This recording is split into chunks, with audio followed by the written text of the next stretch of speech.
జనశక్తి ఉద్యమాల్లో ఉన్నారు, కళాకారుడిగా ఉన్నారు, మంచి సంబంధాలు ఉన్నాయి కదా. ఓకే, సమాజం కోసము సమాజ నిర్మాణ స్థాపన కోసము పోరాటం చేస్తున్నారు. అడవుల నుంచి బందూకులు పట్టి అడవుల్లో ఉంటూ మావోయిస్టులు పోరాటం చేస్తున్నారు. ఓకే, బాగానే ఉంది. అందులో కూడా ఒక గంజాయి మొక్క లాంటి వాళ్ళు ఉండక తప్పదు కొంతమంది. అంటే వాటి ముసుగులో ఉండి పెద్ద ఎత్తున బ్లాక్మెయిల్లకు, కొద్దిగా నాయకులను బ్లాక్మెయిల్లకు పాల్పడుతూ పెద్ద ఎత్తున డబ్బులు సంపాదించుకొని బయటికి వచ్చిన వాళ్ళు కూడా చూస్తున్నాం మనము. అంటే ప్రాణాలు అర్పించే వాళ్ళు ఉన్నారు అందులోనే ఉండి, అదే ముసుగులో పెద్ద ఎత్తున డబ్బు సంపాదించుకొని డబ్బు మూటలతో ఉద్యమ ముసుగు తీసేసి స్వచ్ఛందంగా ప్రజా జీవితంలోకి రావడం, ఆ తర్వాత ఇక్కడ వ్యాపారాలు చేసుకోవడము, పెద్ద ఎత్తున చేసుకోవడం. ఈరోజు ఇదే జనశక్తిలో పనిచేసిన వారు ఎమ్మెల్యేలు, మంత్రులైన దాఖలాలు ఇదే పార్టీలో ఉన్నాయి. మీకు తెలియంది ఏం కాదు. జనశక్తిలో పనిచేసిన వారు ఎవరెవరు ఉన్నారు ఇప్పుడు ఈ ప్రభుత్వంలో, ఏం పరిస్థితి చూస్తున్నాం. అలాంటి వారి గురించి మీరేమంటారు అన్న? నేను ఒక మాట అంటాను, మొదటి నుంచి కూడా ఈ చావులకు, ఈ పరిస్థితులకు నేను వ్యతిరేకిని.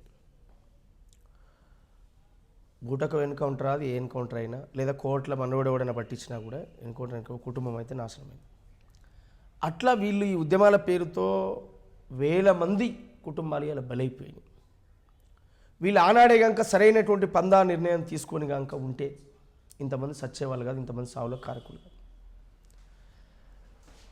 ఎవరి స్వార్థం కోసం వాడు వ్యక్తిగత కక్షలతోటి పార్టీలోకి రావడము, సంపాదించుకోవడం, మళ్ళీ బయటికి వెళ్ళిపోవడం, సరెండర్ కావడము, అట్లా చేసినటువంటి వాళ్ళు చాలామంది మన కళ్ళ ముందు ఉన్నారు. ఎమ్మెల్యేలు అయినరు, మంత్రులు అయినరు ఉన్నారు.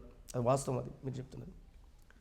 నాకు బాధ కలిగించేది ఏంటంటే ఇప్పటికీ నిజాయితీగా పనిచేసినటువంటి అమరవీరుల కుటుంబాలు, వాళ్ళ భార్యలు, వాళ్ళ తల్లులు ఇదే హైదరాబాద్లో ఇండల్లో పాస్ పని చేసుకొని బతుకుతున్నారు. అప్పుడు దుఃఖం వస్తుంది.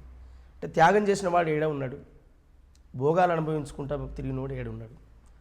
సేమ్ టైం తెలంగాణ ఉద్యమం కూడా త్యాగాలు చేసిన కుటుంబాలు ఏడున్నాయి, భోగాలు అనుభవించే కుటుంబాలు ఏడున్నాయి. ఈ రెండు ఈక్వల్స్ జరిగింది కూడా అదే. నేను ఆడ బాధపడ్డది కూడా అదే, ఈడ బాధపడ్డది కూడా అదే. సిన్సియర్గా త్యాగాలు చేసిన మావోయిస్ట్ పార్టీ కానీ, జనశక్తి పార్టీ కానీ, వాళ్ళకు నా సెల్యూట్, వందనాలు. కానీ మారుతున్న పరిస్థితులకు అనుకూలంగా మన పందాను మార్చుకోవాల్సినటువంటి అవసరం కూడా ఉంది. నేను ఇదే పట్టాను, నేను ఇట్లనే ఉంటాననేటువంటి పరిస్థితి కాదు. భారతదేశంలో నాకు తెలిసి ఇప్పుడు నేను వాళ్ళని తక్కువ చేసి మాట్లాడట్లేను, ఎవరో కాదని నేను ఎవరి ఐడియాలజీ వాళ్ళకు ఉంటుంది. అంబేద్కర్ ఇచ్చినటువంటి ఓటు అనేటువంటి జ్ఞాన సిద్ధాంతం ద్వారా అద్భుతంగా ఈ రాజ్యాన్ని నిర్మాణం చేసుకోవచ్చు. ఆ చైతన్యాన్ని కనుక వీళ్ళు నింపగలిగితే ఒక్క రక్తం చుక్క కారాల్సినటువంటి అవసరం లేదు.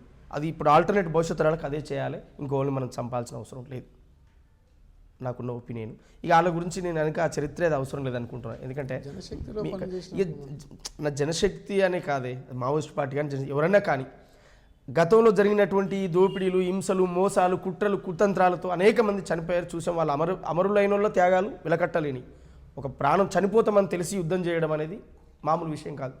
వాళ్ళని చెప్పేంత స్థాయి కూడా నాకు లేదు, మహానుభావులు వాళ్ళు. కానీ సేమ్ టైం కోర్టుగా పనిచేసి ప్రజల మధ్యన ఇవాళ చలామణి అవుతున్నటువంటి దోపిడీ దొంగలు ఎంతోమంది ఉన్నారు. ఏదో ఒక రోజు వాడు కూడా చేస్తాడు. ప్రజలకు బుద్ధి ఏదో ఒక రోజు ప్రజలే బుద్ధి చెప్తారు, దాన్ని మనం తప్పుపట్టేది.